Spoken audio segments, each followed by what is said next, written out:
One of the most popular double agent crops in the herb world has got to be cilantro. The famously fragrant seeds are equally as sought after as the lush aromatic foliage.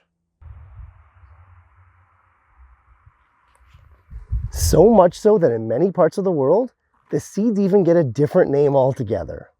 And while we've already covered growing cilantro in a few videos previously, today let's focus on harvesting those amazing coriander seeds. As with any seed collecting, getting viable storable cilantro seeds is all about the timing. It's the end of summer and a lot of these quick crops are coming to a close. So in today's video, I'll show you how to collect unlimited cilantro seeds so you'll never have to buy any again.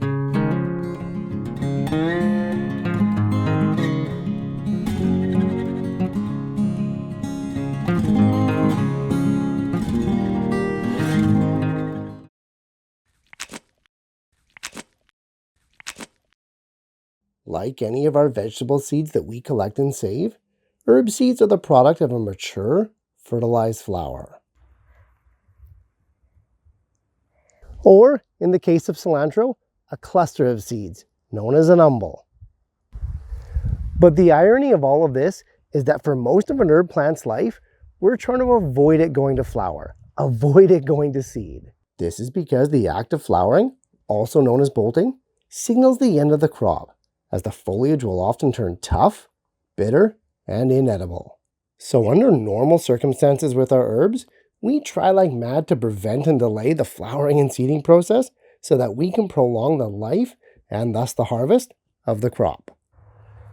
In the case of cilantro, however, those seeds actually represent a crop unto themselves. So much so that some gardeners get excited because they know not all is lost when this particular herb starts to bloom.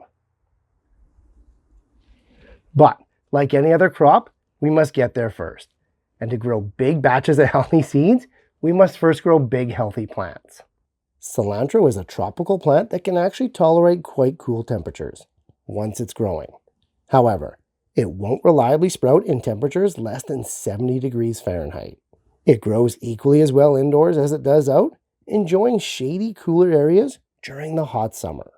In terms of nutrients, a nice, rich, well-drained soil should be all your cilantro plant needs for its entire life cycle.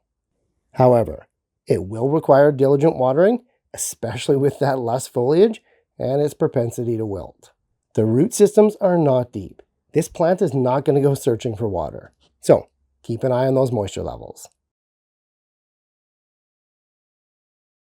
While we love that foliage and we try to hold off the cilantro plant's flowering for as long as possible, it's inevitable.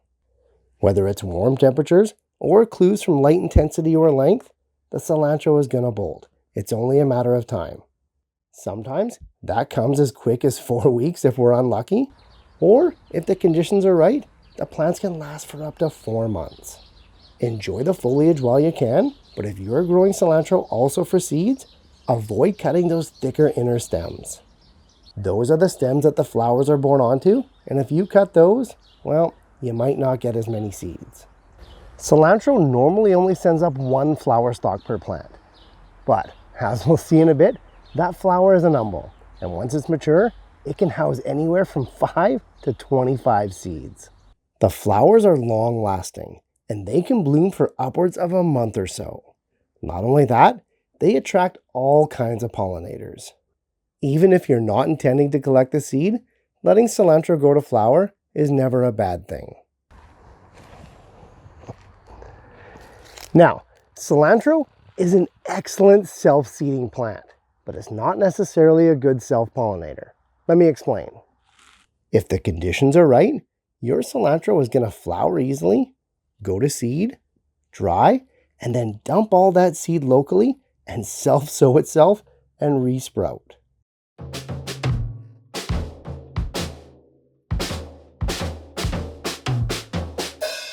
But to get viable seeds in the first place, the flowers need to be pollinated. They can't do it on their own. They need an outside vector, i.e., insects. Because of this, If you're growing specific varieties of cilantro to save for seed, you got to be careful not to plant the varieties too close together for cross-pollination. In fact, some U.S. extension offices suggest to grow and keep the different cultivars of cilantro at least 1 mile apart if you wish to obtain true seed. That's pretty crazy when you think about it. Now, I switched to Calypso out of Britain a few years ago, and I never looked back. It's the only one I grow. I've never had a problem with crop contamination that I know of, and I save my seeds every season. Still, something to think about if you're going to grow more than one variety of cilantro.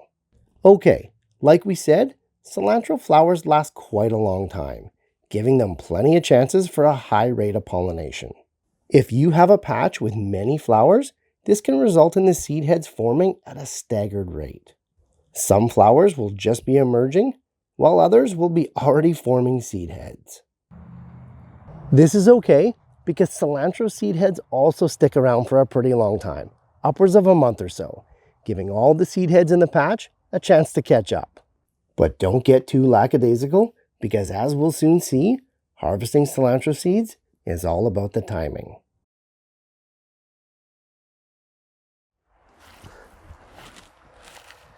Whenever we're seed saving in the garden, like say with these green onions here, we always leave the seeds on the plant for as long as possible to ensure the highest viability. Same with these peas here. Literally every crop I can think of when I'm saving its seed, it stays on the plant for as long as possible. We do this to increase the maturation of the seeds, as well as to increase their ability to store viably. Unlike all those other seeds though, we don't do that with coriander. The seed heads are cut off practically green and then dried inside. The reason for this is, one day the seeds are green and firmly attached to the plant, and the next day they're brown and dropping everywhere. Yes, the fully formed seeds are on the plant for a long time, but when they change, it happens in an instant, and it's pretty unpredictable.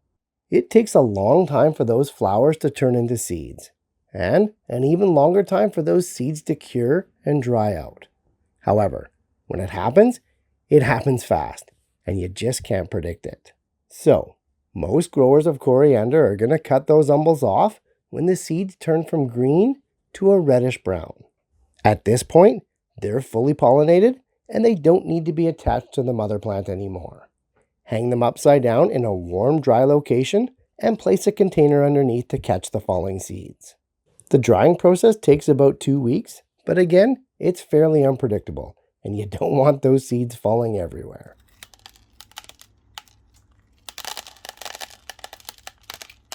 Now, if you're a little bit impatient and your seeds are really dry, you can help them along by grinding them up manually by hand.